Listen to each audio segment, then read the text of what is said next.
Merry Christmas, everyone. It's been a long while since my last video, and I thought I'd give you an update.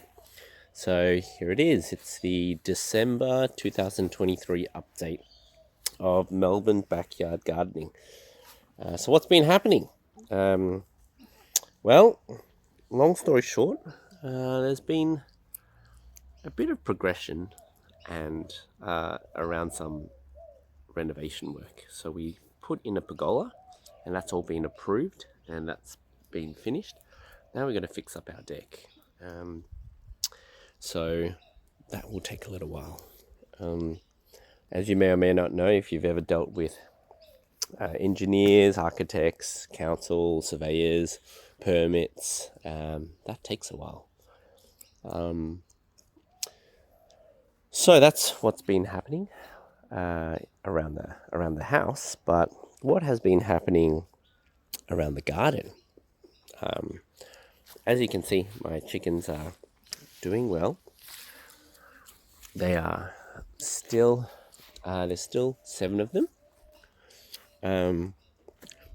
This year, my apple trees have been doing amazing.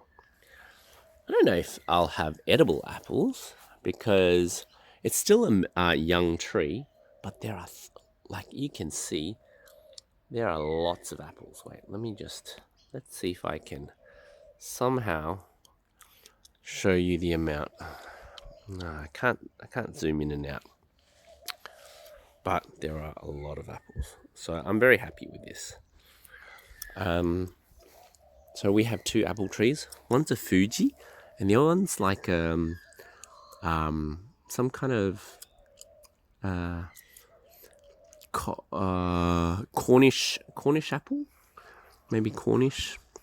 Yeah, they're meant to be complementary. So I decided to net them.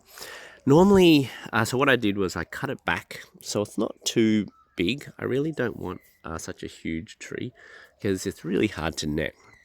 Anyway, I got up on a ladder and I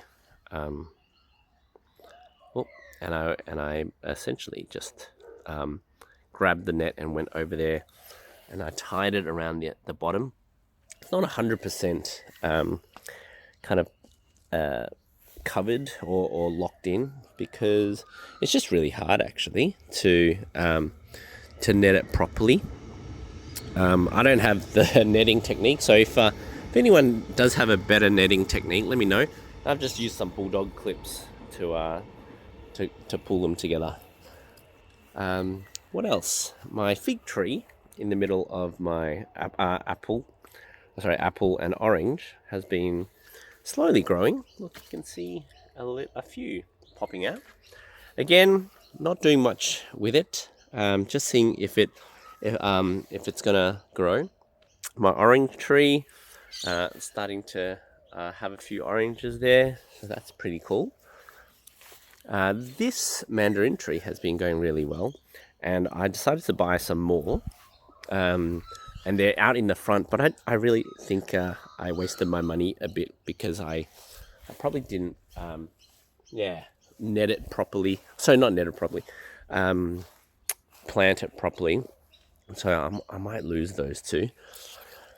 This mulberry tree didn't really produce much mulberries this year. So I think in the upcoming year, I'm going to really put a lot of fertilizer and chicken poo on there to see how it goes. Last year, or a couple of years ago, I put some blackberries in here, and they've kind of gone a bit wild, as you can see. But they're just not as prolific as the thorned blackberries. This is the thornless version, and it's just, they are just a little bit slower growing.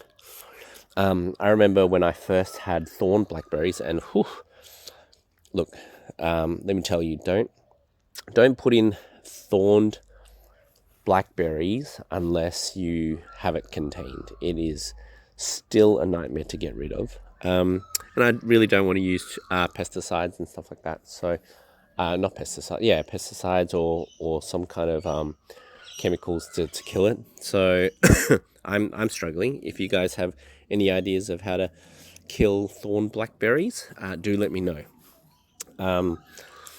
So anyway, this is the thornless blackberry. As you can see, there's lots of like little bulbs, but they are not really growing. So I'm not exactly sure why they fruit so many, and then in the end, yeah, they just don't grow to full maturity. So hopefully, I will find out from one of your comments, or I'll learn from YouTube somehow. My little alpine strawberries are going quite well, and the kids have loved to pick those.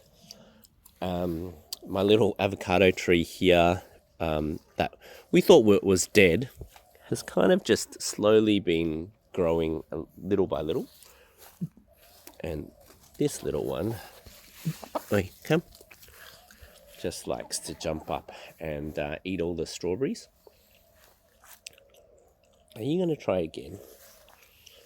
We've also got this chili plant that's very prolific, and it's been great. As you can see, I've just been mulching. I haven't had much time to mulch. Work has been pretty busy. So I grew that fig tree over there, and I planted those fig trees and this fig tree at exactly the same time, and somehow this one has been way more prolific at growing.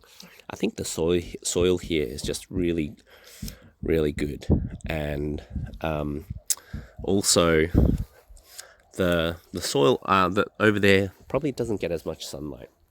So anyway, so that's been great, and again, it's just a bit of an experiment, really. I don't really eat much figs, but it's actually probably a good one to just grow and give away.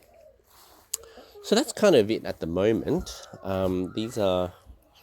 That's the progress so far. Thank you for being my subscribers.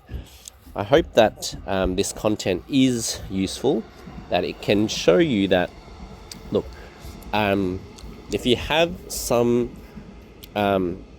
keen interest on growing things, you can do it. I'm certainly not an expert, and as people point out, I don't know everything, and that's okay. But each year I try things, I learn some new things, and I think that's kind of the goal, to learn things as you go, to share it, to enjoy the fruits of your labor, and to be able to grow things that you love eating. All right. Well, if you don't hear from me before the end of the year, I wish you all a Merry Christmas and a Happy New Year. And from me and my chickens, we'll see you in the new year. Take care.